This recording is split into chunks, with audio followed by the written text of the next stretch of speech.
mitihani hii. Nianze na mtihani wa kidato cha sita. Jumla ya watahiniwa 133,647 walisajiliwa kufanya mtihani wa kidato cha sita katika vituo vya mitihani 1292 nchini, wakiwemo wanawake 65,217 sawa na asilimia 49 na wanaume 68,430 sawa na asilimia 51. Kati ya waliosajiliwa watahiniwa wa shule walikuwa 126,556 na watahiniwa kujitegemea walikuwa 7,091. Mahudhurio kwa watahiniwa wa shule walikuwa asilimia 99.2 na watahiniwa kujitegemea asilimia 91.33. Kwa mtihani wa ualimu, jumla ya watahiniwa 14,332 walisajiliwa.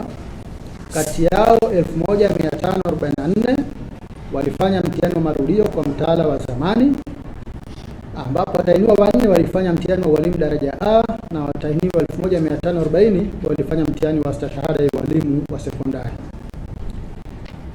Kwa kuzingatia sera ya elimu na mafunzo ya mwaka 2014 toleo la 2023 na mtaala wa ualimu ulioboreshwa ambao umefanyika kwa mara ya kwanza mwaka huu, jumla ya wanafunzi 12,788 walisajiliwa.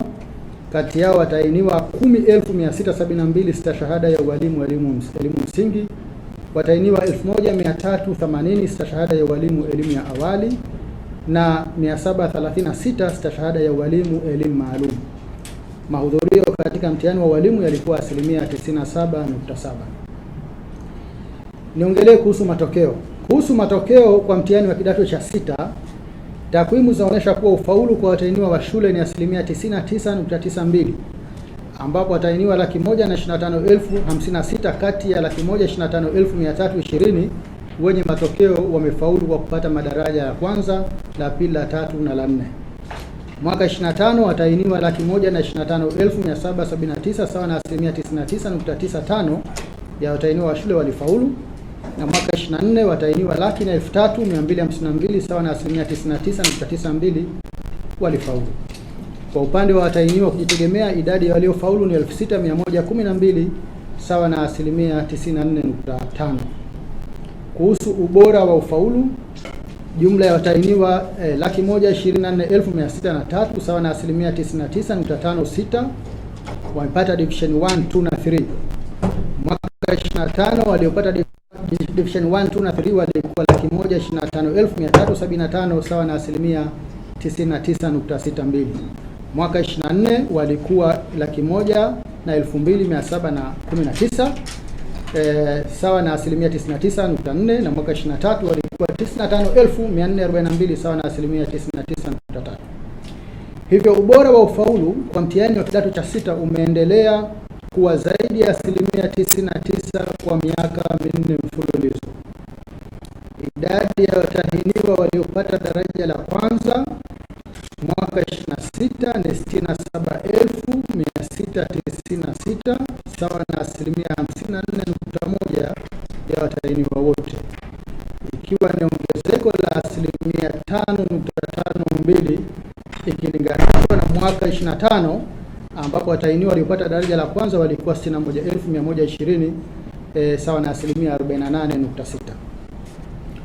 Kuhusu ufaulu kwa jinsi, takwimu zinaonyesha kuwa hakuna tofauti kubwa ya ufaulu kati ya wasichana na wavulana, kwani wasichana waliofaulu ni 61,733 sawa na asilimia 99.94 na wavulana ni 63,323 sawa na asilimia 99.91 ya waliofanya mtihani.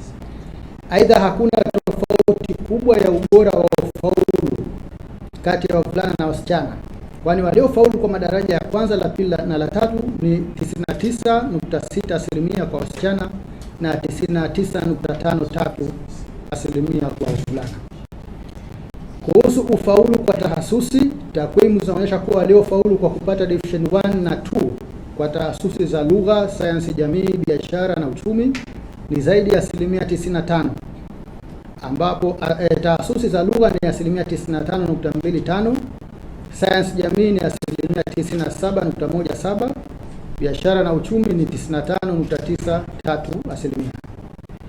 Kwa tahasusi za sayansi asilia, idadi ya division 1 na 2 ni 77.68. Watahiniwa waliopata daraja la kwanza na la pili kwa tahasusi za sayansi asilia wameongezeka na kufikia 38,118 mwaka 2026 ikilinganishwa na 37,067 mwaka 25 na 31,386 mwaka 2024.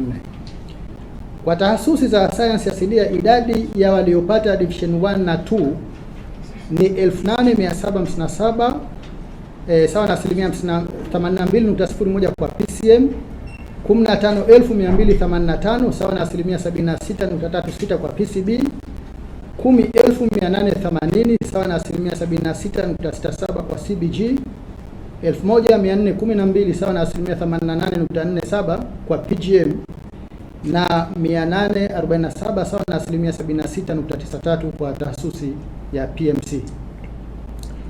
Kwa tahasusi za lugha, takwimu zinaonyesha kuwa tahasusi zote zimefanya vizuri, ambapo tahasusi ya HKL yenye watahiniwa wengi zaidi kuliko zote ina jumla ya watahiniwa 14,466 sawa na 95.65 waliopata division 1 na 2.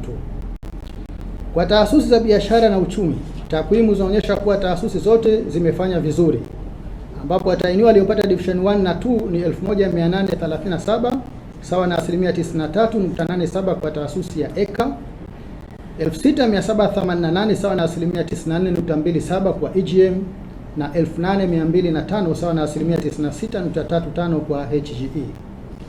Kwa upande wa sayansi jamii, tahasusi zote zimefanya vizuri, ambapo jumla ya watahiniwa waliopata division 1 na 2 kwa tahasusi ya HGK ni 23,153 sawa na 98.05 na tahasusi ya HGL ni 17,474 sawa na 96.03.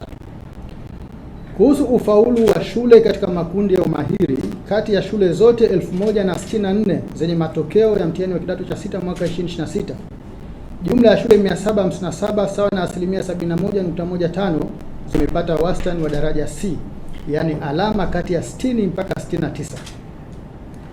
Aidha, shule zilizopata wastani wa daraja A mpaka C ni 944 sawa na 88.73 na wastani wa daraja A mpaka D ni 1057 sawa na 99.35. Kama ilivyokuwa mwaka 2025 na mwaka 2024, hakuna shule yenye wastani wa daraja F kwa mwaka 2026. Kuhusu ufaulu kimasomo, takwimu zinaonyesha kuwa masomo yote yana watahiniwa waliofaulu kwa 93.37 hadi 100 isipokuwa somo la BAM, Basic Applied Mathematics, ambalo ufaulu wake ni 80.53. Ufaulu wa somo la Basic Applied Mathematics unaendelea kuimarika, kwani miaka mitatu iliyopita ufaulu wa somo hili ulikuwa 59% na mwaka 25 ulipanda kufikia 73% na mwaka huu 80.53. Sasa niongelee matokeo ya mtihani wa ualimu. Kwa mtihani wa ualimu ngazi ya stashahada ya ualimu wa sekondari, ambao ni mtihani wa marudio uliofanyika kwa kutumia mtaala wa zamani, jumla ya watahiniwa 1,408 sawa na 92.45 wamefaulu. Aidha, matokeo ya mtihani wa ualimu uliofanyika kwa kuzingatia sera ya elimu na mafunzo ya mwaka 2014 toleo la 2023 na mtaala wa ualimu ulioboreshwa, takwimu zinaonyesha kuwa jumla ya wanafunzi 9,852 sawa na 96.29 wamefaulu katika stashahada ya ualimu elimu msingi. Wanafunzi 1,291 sawa na 95.91 wamefaulu katika stashahada ya ualimu elimu ya awali, na wanafunzi 680 sawa na 93.02 wamefaulu katika stashahada ya ualimu elimu maalum. Kuhusu ubora wa ufaulu kwa mtihani wa ualimu, katika stashahada zote tatu za mtaala ulioboreshwa, waliopata daraja la juu kabisa la ufaulu, yani distinction, lenye GPA ya 4.4 mpaka 5.0 ni watahiniwa 56 sawa na 0.54 kwa stashahada ya ualimu elimu msingi, watahiniwa 118 sawa na 8.77 kwa stashahada ya ualimu elimu ya awali, na watahiniwa 29 sawa na 3.97 kwa stashahada ya walimu elimu maalum. Aidha, watahiniwa waliopata daraja la credit lenye GPA ya 3.5 mpaka 4.3 ni 2616 sawa na asilimia 25.31 kwa stashahada ya walimu elimu msingi, 402 sawa na asilimia 29.87 kwa stashahada ya walimu elimu ya awali, na 389 sawa na asilimia 53.21 kwa stashahada ya walimu elimu maalum. Ndugu waandishi wa habari, baraza limezuia kutoa matokeo ya watahiniwa 190 wakiwemo 184 wa kidato cha 6 na 6 wa mtihani wa ualimu ambao walipata matatizo mbalimbali yakiwemo ya kiafya.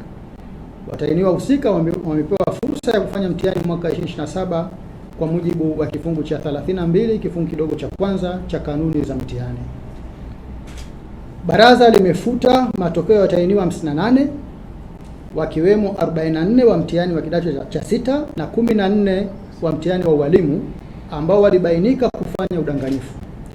Matokeo hayo yamefutwa kwa mujibu wa kifungu cha 5 kifungu kidogo cha pili IJ cha sheria baraza la mitihani sura namba 107 kikisomwa pamoja na kifungu cha 30 kifungu kidogo cha pili B cha kanuni za mitihani za mwaka 2016. Aidha, baraza limekifungia kituo cha Excellence Open School kilichopo mkoa wa Manyara kuwa kituo cha mitihani ya taifa kutokana na kukiuka taratibu za uendeshaji wa mitihani ya taifa. Kituo hicho kinafungiwa kwa mujibu wa kifungu cha 4 kifungu kidogo cha 8 cha kanuni za mitihani za mwaka 2016 hadi hapo baraza litakapojiridhisha kuwa ni kituo salama kwa uendeshaji wa mitihani ya taifa. Baraza linapenda kuchukua fursa hii kuzipongeza kamati za mitihani za mikoa na halmashauri zote nchini, wakuu wa shule, wasimamizi, wasahishaji, wazazi na wadau wote kwa kazi kubwa waliofanya. Aidha, baraza linawapongeza watahiniwa wote waliofanya mtihani wa kidato cha 6 na walimu mwaka 2026 kwa kuwa na utulivu na kuzingatia taratibu za mitihani zilizowekwa. Matokeo ya mtihani wa kidato cha 6 na walimu uliofanyika Mei 2026 yanapatikana katika tovuti ya baraza www.necta.go.tz. Asante sana.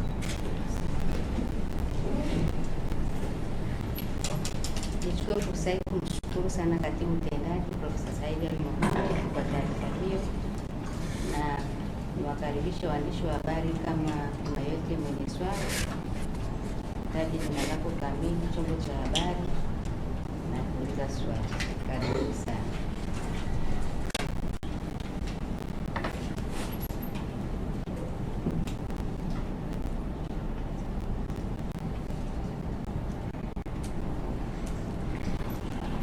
Kwa ukimya huu, karibu. Asante. Nina swali moja la kuuliza. Wakati anasoma ameelezea kwamba watuhumiwa takriban 58 wamekutwa na makosa ya udanganyifu na mitihani yao imefutwa. Labda ni hatua zipi zimechukuliwa labda na pia ulikuwa udanganyifu? Hatua ya kwanza ni kufuta matokeo kwa mujibu wa vifungu vya sheria na kanuni ambavyo nimevitaja. Lakini tunaendelea kutoa elimu. Serikali inawekeza, wazazi wanawekeza, wadau wanawekeza, na msingi wa maendeleo ni elimu. Hatupendi tuone mwanafunzi amespendi miaka miwili katika mafunzo kisha anaishia kufanya udanganyifu. Kwa baraza litaendelea kuwa na udhibiti mkali katika kuchukua hatua na kudhibiti usalama wa mitihani ya taifa. Aidha, kuhusu aina gani ya udanganyifu, wapo walioshiriki kwa kuingia na notisi kinyume na utaratibu, lakini wapo waliosaidiana ndani ya chumba cha mtihani na wapo waliokamatwa na simu wakitumia ChatGPT kutafuta majibu kwenye mtandao. Kwa nitoe wito tu kwa wadau wote kuendelea kutoa elimu kwa sababu swala la udanganyifu halikubaliki katika mtihani.